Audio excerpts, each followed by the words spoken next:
अस्सलाम वालेकुम जी, मैं हूँ नादिया अयाज़ और आप देख रहे हैं मेरा चैनल नादिया सेज़। इस चैनल पे मैं शेयर करती हूँ अपने डिफरेंट ट्रैवल एक्सपीरियंसेस जहाँ जहाँ मैं लोकल और इंटरनेशनल ट्रैवल करती हूँ और लोगों की बड़े अच्छे रिव्यूज़ आते हैं। So today I have decided कि मैं क्यों ना अपनी वीज़ा प्रोसेसिंग स्टोरीज़ भी आपके साथ शेयर करूँ, बिकॉज़ मेन चीज़ तो यही होती है कि आपका वीज़ा जो है वो जब तक आप नहीं लगेगा, so how could you travel to that particular destination. So बड़ी रिसर्च के बाद मुझे लगा कि लोगों की सबसे ज़्यादा दिलचस्पी जो है वो यूएस के वीज़ा में होती है। They have so much curiosity to know how can they get a US visa easily. So चलते हैं, हम अपना एक्सपीरियंसेस शेयर करते हैं आपसे। मैंने अप्लाई किया था यूएस वीज़ा के लिए 2023 में, बिकॉज़ 2023 में अनाउंस हुआ था कि जी जो आईसीसी का वर्ल्ड कप है उसका वेन्यू यूएस और वेस्ट इंडीज़, ये दोनों कंट्रीज़ थे। हाफ़ जो है वो यूएस में होना था और हाफ़ जो है वो वेस्ट इंडीज़ में होना था।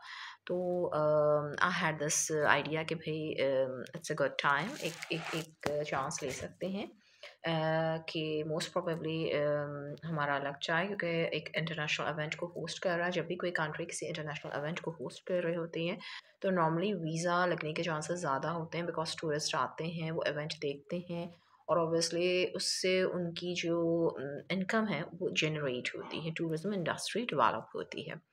सो यही सोचते हुए मैंने जो है वो अप्लाई किया और हमने सबसे पहले फ़िल किया DS-160 फॉर्म, मैंने और मेरे हस्बैंड ने।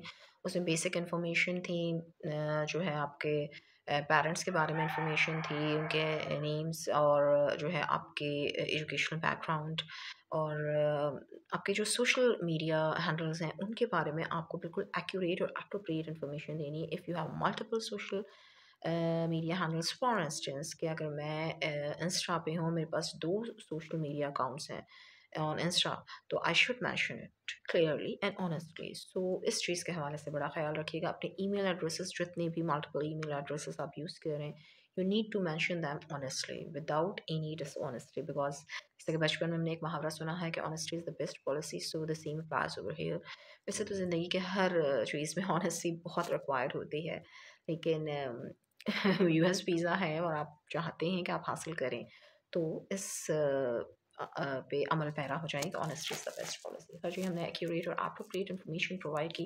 मोस्ट इम्पोर्टेंटली, अगर आपके पास 2 सिम्स हैं, आप मल्टीपल सिम्स यूज़ कर रही हैं, मल्टीपल नंबर्स आपके पास आपके यूसेज में हैं, you should mention it also. ठीक है, सब चीज़ें ऑनेस्टली मैंने और मेरे हस्बैंड ने उसमें फॉर्म में फिल की and then we submitted the fees और उसके बाद हमें जो डेट मिली इंटरव्यू की, that was April 2024, I guess 30 या 28-30 अप्रैल की कोई डेट थी, आई डोंट एक्ज़ैक्टली रिमेंबर। तो खैर जनाब, काफ़ी लंबा टाइम था। I had ample of time to have research about what kind of questions will be asked in interview and मैंने ये भी लोगों से अच्छा, इस यहाँ पर मैं एक और चीज़ आपको बताती चलूँ कि ये सारी जो क्वेरीज़ थी, इसके जो जवाब थे वो मुझे मिले। ट्रैवल डायरी एक प्लेटफॉर्म है, फेसबुक का एक ग्रुप है और वहाँ पे जो है वो मैं अपनी सारी क्वेरीज़ डालती थी और वहाँ से मुझे बड़ा अच्छा रिस्पॉन्स आता था। आप भी को भी अगर किसी भी हवाले से कोई क्वेश्चन हो, कोई होटल बुकिंग का हो, कहीं अप्लाई करना हो, कोई वीज़ा हो, कोई एयरलाइन टिकट्स के बारे में कुछ भी इंफॉर्मेशन चाहिए हो, तो ट्रैवल डायरी को ज्वाइन कीजिए। फेसबुक ग्रुप है और मिशाल हाशमी इसकी एडमिन हैं और it is such a wonderful group. इसमें आपको बहुत अच्छी इन्फॉर्मेशन मिल जाती है हर हवाले से, हर तरीके से, और बहुत अप टू डेट इन्फॉर्मेशन होती है। और इवन दो कि उनके जो सर्च बार होते हैं, आपको तो ये पता ही होगा, जो लोग एविड सोशल मीडिया यूज़र हैं, फेसबुक के डिफरेंट ग्रुप्स के सब में ऐड हुए हुए हैं, कि अगर आप उनकी सर्च बार में जाके कोई भी क्वेरी डालेंगे तो उससे रिलेटेड जितनी भी पोस्ट होंगी वो विजिबल हो जाती हैं। This is the same thing that I had done when I was inquiring about US visa, ठीक है ना, या US वीज़ा इंटरव्यू के बारे में जो मैं इंफॉर्मेशन ले रही थी। तो अगर जनाब हम आ जाते हैं अप्रैल में, जहाँ पे हमारा वीज़ा इंटरव्यू होना था यूएस एम्बेसी कराची में, जो है वो एम्बेसी नहीं कॉन्सुलेट है। तो जो कॉन्सुलेट है उसके अब वहाँ जब हम पहुँचे तो वहाँ पार्किंग का कुछ सीन ऐसा है कि उसके जस्ट ऑपोजिट यूबीएल बैंक है और उस बैंक का अहाते में एक प्रेमिसेस बना हुआ है।